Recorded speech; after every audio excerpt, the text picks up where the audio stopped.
api yang panas berubah sejuk dan selamat. Keluar Nabi Ibrahim dari api dalam keadaan sejuk dan selamat. Mukjizat dari Allah Subhanahu wa taala.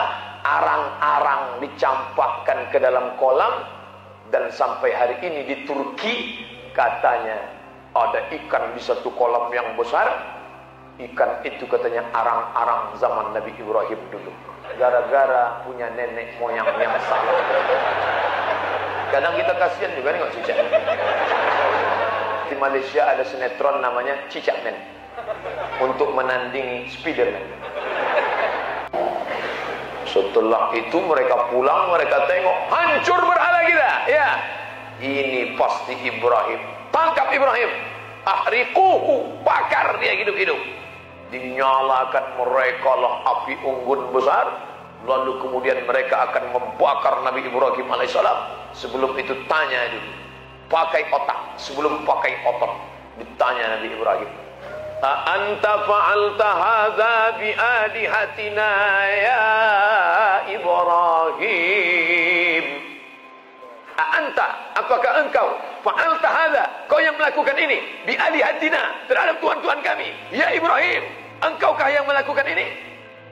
Tengok hebatnya argumentasi Ibrahim. Apa jawab Ibrahim? Bal fa'alahu kabiruhum hadza, yang menghancurkan ini yang paling besar. Fas'aluhu, kalau kalian tak bertanya, tanyalah dia, tanya mereka, in kanu yantiqun. Makin marahlah mereka, mengamuk mereka. Itu ciri orang irasional. Diajak berdebat, kalah. Kalau otaknya jongkok, ototnya main. Diajak debat, kalah. Kumpulkan kayu-kayu, bakar Ibrahim.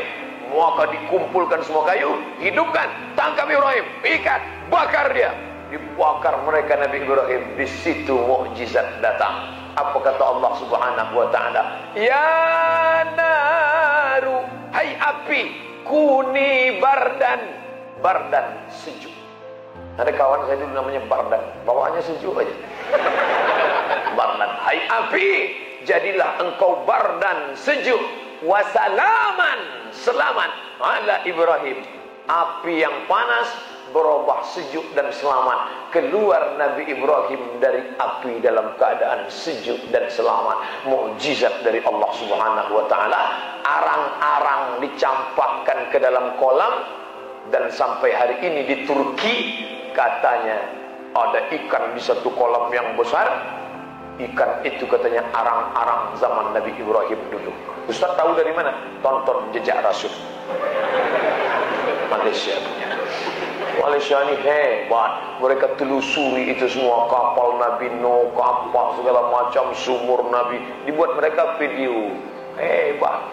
Untuk anak-anak dibuatkannya video Upin Ipin. Untuk Islami dibuatkannya. Ada yang baik, ada yang tak baik. Upin Ipin itu baik, tapi Bang Saleh tak baik. Baik, bencong.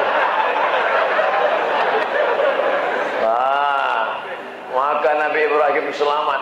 Ketika mereka membakar Nabi Ibrahim, dibakar mereka, datang burung pipit. Datang burung pipit dengan paruhnya. Dibawanya lah berapa tetes lah air burung pipit dengan paruh. Disiramkannya ke api yang membakar Nabi Ibrahim. Apa kata binatang yang lain ketawa nengok burung pipit?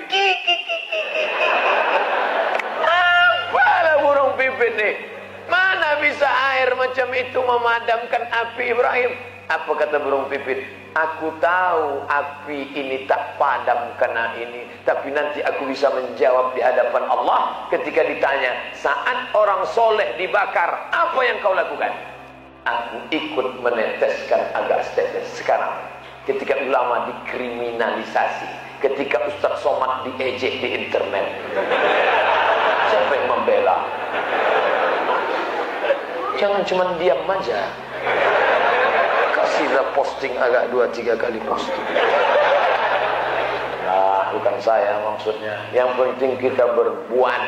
Ada satu binatang waktu itu bukannya membawakan air, malah dia meniup api. Api yang sedang bergejolak itu ditiup-tiup. Api pun makin besar. Siapa dia? Cicak. Maka sampai hari ini berpahala membunuh cicak malam Jumat. Api di sini sudah mati sementara. Datuk nenek moyang kau lah dulu cicak yang ikut meniup-niup Ibrahim. Membunuh cicak. Membunuh cicak hadisnya sahih. Apa salah cicak Pak Ustaz? Itu kan cicak yang 3.817 tahun yang lalu. Cicak ini apa salahnya? Gara-gara punya nenek moyang yang salah. Kadang kita kasihan juga nih cicak. Makanya di Malaysia ada sinetron namanya Cicak Man, untuk menandingi Spiderman. Udah nonton? Itulah kalah sama saya. Nah, artinya apa? Kita berbuat bukan lihat hasilnya. Datang bukan dekat ini. Ini saudara kita yang datang dari Al-Bahjah. Al-Bahjah, Buya Yahya. Dari Az-Zikra. Az-Zikra di mana? Ustaz Arifin Ilham datang meliput kemari. Orang kata, ngapain meliput ceramah Ustaz Somad? Aku aja tak yakin Ustaz dah tidak. Liput-liput dia. Tapi mereka berbuat. Memangnya kalau kalian buat streaming berapa yang dapat hidayah? Memangnya kalau kalian letakkan di YouTube apa? Yang penting aku berbuat seperti filosofi burung pipit. Tapi nasib burung pipit sekarang apa yang terjadi? Banyak orang mengurung burung pipit. Saya dulu termasuk kecil suka melihara burung. Sampai suatu hari burung itu saya masukkan ke dalam sangkar, saya gantungkan ke pokok jambu. Pas saya pulang sekolah, tiba-tiba burung ini dikerumuni oleh semut angkrang. Waktu itu saya kelas 5 SD, menangis saya tak sampai hati. Sejak itu saya lepaskan. Sampai hari ini tak mau saya memelihara burung. Ini orang sekarang melihara burung, dimasukkannya ke dalam sarang yang kecil, diukir pakai kayu Jepara. Dari sejak akil balik burung itu tak pernah jumpa perempuan. Setiap pagi burung itu menjerit. Dia pun manggil. Burung itu pun menjerit. Kawin! Kawin! Mantap! Terus. Kalau mau memelihara burung, berilah sangkar yang besar. Buat sangkar besar, ada pokok kayu, ada kolam ikan, ada makanan, sehingga dia nyaman tinggal di dalam. Tak apa-apa. Nih, burung pipit, dia pernah berjasa dulu. Nenek moyang burung pipit, kalau diusur Pipit bin Puput bin Puput atas, nenek moyang dulu pernah berjasa. Adapun cicak, memang jahat dia. Cicak itu taiknya, jangan pakai topi putih. Main itu kotor semua, najis, bau, habis sajadah-sajadah masjid. Bersihkan semua, bunuh, tembak. Nah, lalu kemudian Nabi Ibrahim selamat, menghadapi ayah, lulus. Menghadapi umat menyembah bintang, lulus. Menghadapi umat menyembah berhala, dibakar, lulus. Nabi Ibrahim melanjutkan perjalanan. Istri bernama Sarah. Sampai di perbatasan, waktu mau berjalan dari Babilonia, Irak menuju Palestina, di perbatasan ada pemeriksaan paspor. Macam mau masuk Singapura juga pakai visa. Rajanya zalim. Kalau ada bini orang cantik, diambilnya. Ini raja ini lain pula seleranya. Bini orang aja diincar. Tapi kalau adik tidak. Dibawa Nabi Ibrahim lah istrinya sampai di perbatasan, diperiksa. Siapa ini? Your wife or your daughter? Bini ang atau adik ang? Siapa nih? Istri atau adik? Kata Nabi Ibrahim, hazihi ukhti, ini saudari saya. Hajar, Sarah, diam, ini saudari saya. Akhirnya lewat. Setelah lanjut perjalanan, Sarah pun bertanya, kenapa kau bilang aku saudarimu? Aku kan binimu. Kalau ku bilang engkau biniku, kau diambil raja. Ku bilang engkau adikku, maka kita lewat. Tapi kau sudah bohong. Aku tak bohong. Engkau saudariku seiman. Saudari seiman. Nah, ini jawaban bagi bapak-bapak yang selama ini di WA.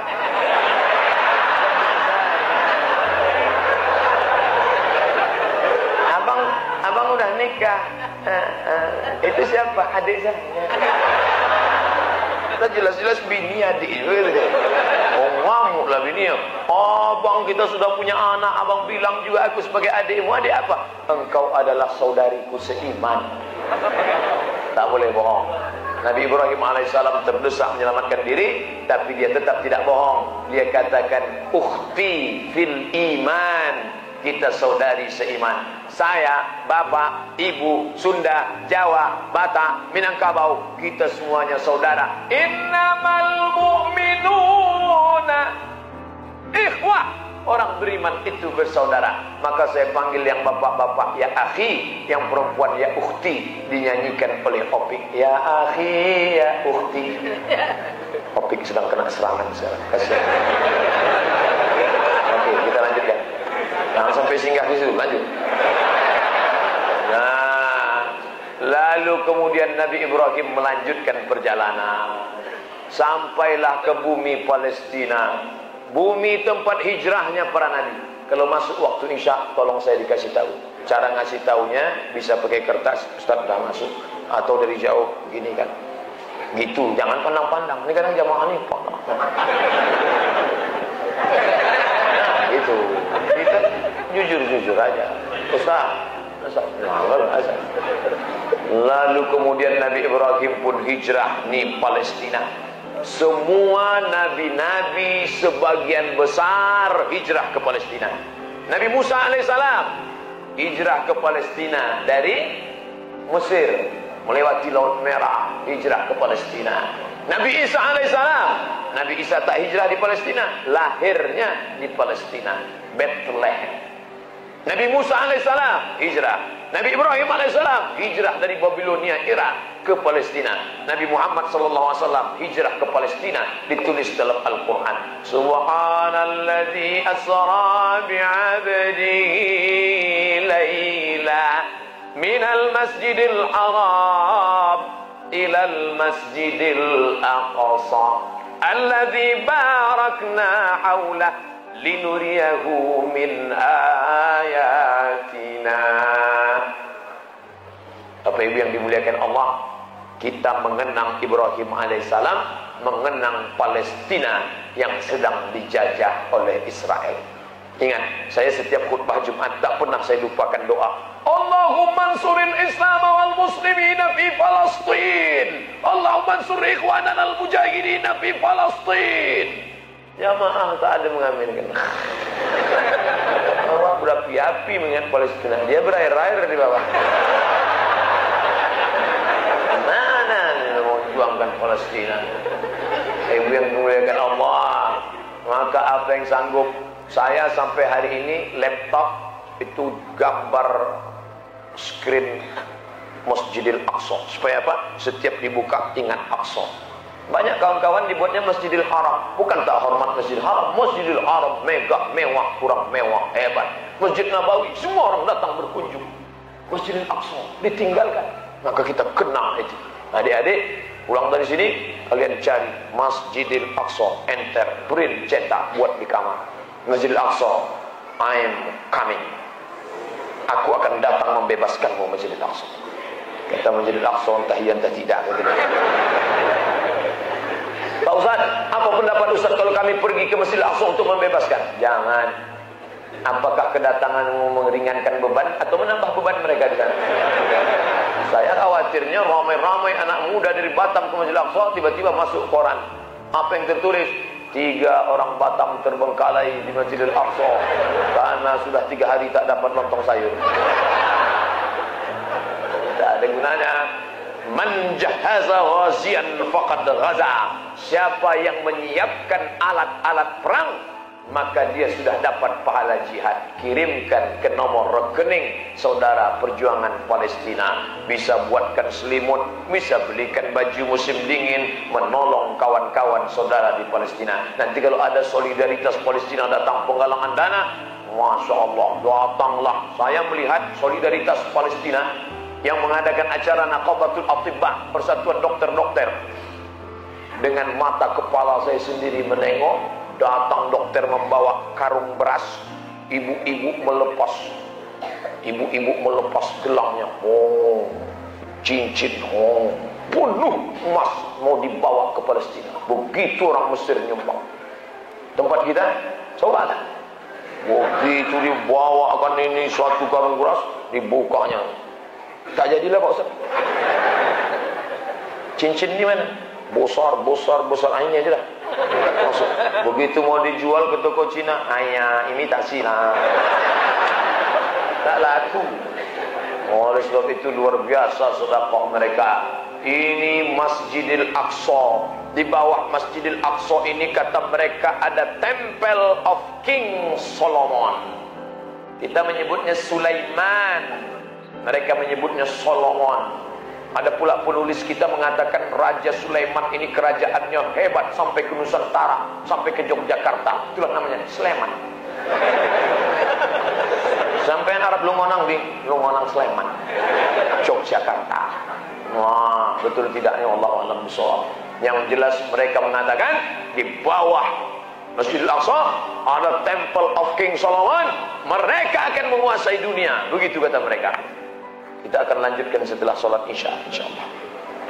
Cepat betul jam dibaca. Dalam video ini Ustadz Abu Samad menjelaskan terkait api yang membakar Nabi Ibrahim alaihissalam. Cuman kita akan memberikan beberapa pandangan. Yang pertama, api yang membakar Nabi Ibrahim dan api yang terjadi di Los Angeles dalam konteks yang sangat berbeda tentunya. Dua hal ini, perbedaan sifat api dalam keduanya tersebut kita bisa mengambil pelajaran dan hikmah dari keduanya. Yang pertama, bahwa api Nabi Ibrahim alaihissalam adalah api yang digunakan oleh Raja Namrud untuk membakar Nabi Ibrahim alaihissalam. Adalah api yang sangat besar dan menyala dengan sangat kuat.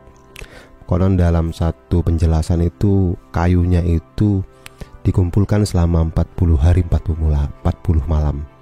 Meskipun api tersebut sangat panas, Allah Subhanahu wa Ta'ala menghendaki agar api tersebut tidak membakar Nabi Ibrahim alaihissalam. Tapi sebaliknya, api itu justru menjadi dingin dan menyelamatkan Nabi Ibrahim alaihissalam, yang menjadi salah satu mukjizatnya beliau yang luar biasa, yang menunjukkan bahwa Nabi Ibrahim alaihissalam adalah benar dari utusan Allah Subhanahu wa Ta'ala, benar adalah Rasulullah SAW, yakni utusan Allah Subhanahu wa Ta'ala. Dan api itu bardan wa salaman, menjadi dingin dan menyelamatkan kepada Nabi Ibrahim alaihissalam. Tentu kita sebagai umat Islam harus meyakini hal ini, sebagaimana yang disampaikan oleh Ustadz Abu Samad dalam video barusan. Nah, kemudian yang kedua, ada berita tentang penggempar api yang membakar salah satu kawasan yang elit di Los Angeles, Amerika Serikat. Api yang terjadi di Los Angeles, sepertinya kebakaran besar itu sering melanda kota tersebut. Api yang disebabkan oleh faktor alam atau manusia dan memiliki dampak destruktif yang merugikan. Api ini tidak memiliki sifat seperti halnya api yang ada terjadi pada Nabi Ibrahim. Tapi sebaliknya, api ini adalah api kebanyakan api di dunia nyata yang bisa membahayakan, menyebabkan kerusakan, kehilangan harta benda, bahkan korban jiwa. Nah, sebagaimana yang banyak kita tahu bahwa kerugiannya sudah mencapai sekian ribu triliun, bahkan membumi hanguskan hampir 10.000 hektar. Wah, luar biasa ya. Nah, dalam penjelasan tentu dalam hal ini kita menekankan bahwa api kedua yang terjadi di Los Angeles dan api yang membakar Nabi Ibrahim adalah api yang berbeda, karena api yang terjadi pada Nabi Ibrahim adalah api atas bukti kebesaran Allah Subhanahu wa Ta'ala yang mengubah hukum alam, yang api yang artinya panas menjadi bardan wa salam, menjadi dingin. Dan kemudian sedangkan api yang membakar Los Angeles itu adalah api-api yang memang kebanyakan kita temui. Kurang lebihnya mohon maaf. Terima kasih. Assalamualaikum warahmatullahi wabarakatuh.